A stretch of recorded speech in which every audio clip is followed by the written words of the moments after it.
એ પત્નીએ એના પતિને કીધું મને ગુસ્સો આવે છે.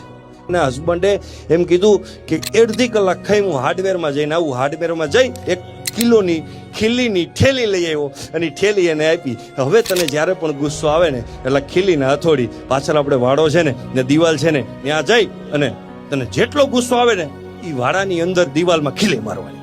જેટલી વાર ગુસ્સો આવે ને આટલો દોથામાં ખીલી લઈને જાય વાડામાં અને હથોડી ઠોકે.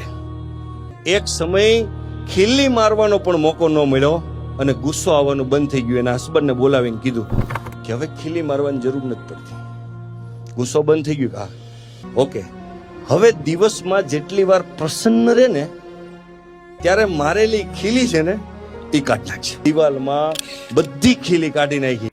એના હસબન્ડને કીધું એટલી પ્રફુલ્લિત રહું છું, એટલી મજા આવે. પછી એનો હસબન્ડ એના ખંભે હાથ મૂકીને વાડામાં લઈ ગયો અને બતાવ્યું ખીલી તે મારી. હા કાઢી નાખી. હા આ દિવાલની અંદર જે છેદ પડ્યા આને બુરી દે. એ કે ઈ નો બુરાય. વાત જ ઈ છે, તમારું મન ને ભાવ ગમે એટલો ચોખ્ખો હોય, વાણીને વર્તન જ્યારે ખરાબ હોય છે ને ત્યારે એના દ્વારા મોઢામાંથી જે શબ્દો નીકળ્યા હોય ને સામેવાળાના દિલને ચીરી નાખે છે. એ સોરી કહેવાથી નથી બુરાતા.